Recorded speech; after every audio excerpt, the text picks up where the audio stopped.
Đâu? Hỏi nói gì đây? Là như nào? Giận rồi thì bảo một câu, bây giờ cứ im. Hello, mọi người đã quay trở lại với video tiếp theo của Meo Meo. Ok thì ai cũng biết là mọi hôm mình với cả Nam ngày nào cũng như chó với mèo. Nhưng mà hôm nay mình sẽ làm cái thử thách 24 giờ không nói chuyện với nó, xem phản ứng của nó như thế nào nhé. Chắc cũng điên lên như chó ấy. Hello anh em. Hôm nay cũng làm đi, mình ngồi vắt chân thế à? Tao vậy phải làm à? Anh thật không? Đi chết rồi. Đi chết. Ô. Đơ gì à? Lên cơn này. Ông yên cái cốc đấy nó rơi giật mình.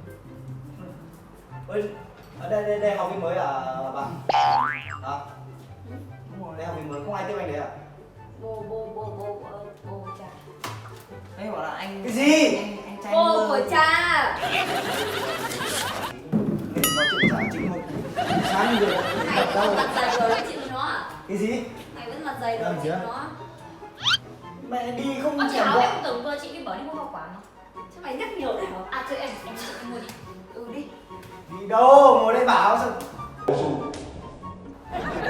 Đi từ chưa bảo đợi, từ lúc ấy không đợi, bây giờ lại đi đâu? Thôi Hảo tí nữa tôi ấy cho đi mua cho. Thế thôi nó cho Tí nữa tôi đi mua cho cho. tiền đi mua. Hả? Sao lúc ấy đi làm không gọi à? Từ hôm qua hôm nay không nói gì đấy. Hả? Dở Dở này. này sáng đấy nhở? Bảo.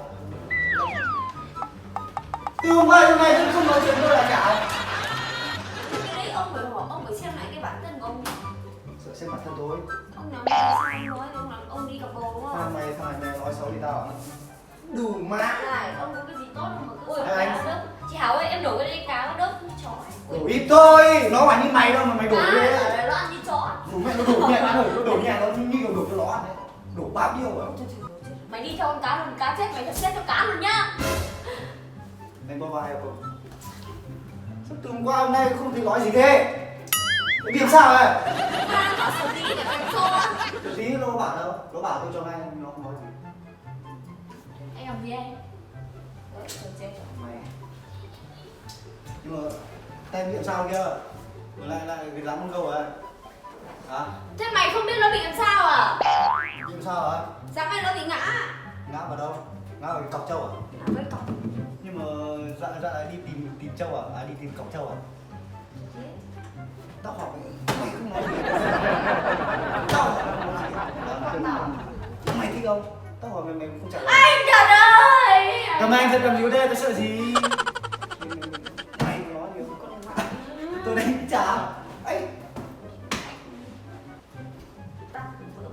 Quên em cứ Sao lại đánh mình à? quên. À! Không nói gì thế?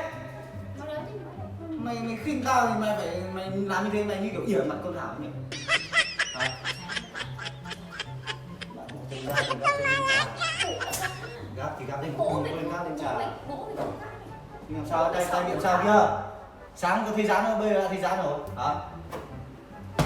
Con này, Này cha nó cứ đánh chị à? hỏi không nói gì đi.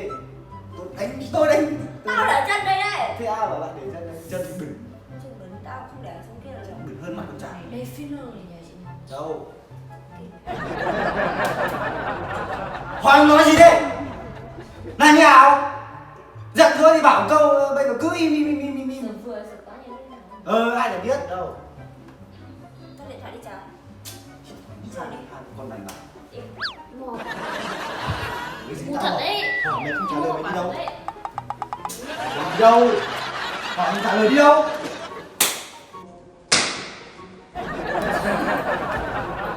Bắt ăn gì em? Hả? Trời, bắt ăn gì? Mua cho em quả chuối. Trời, chết được sao? Trời, cha. Thôi, diễn sâu thế. Nó chết rồi này. Trời, cha. Mày diễn sâu nó chết mẹ áo rồi này. Sao mày có không á? Cha. Gì? Sao mày ngủ nó ác thế? Nó chết rồi này. Bây giờ nó chết thì mày khóc có đỡ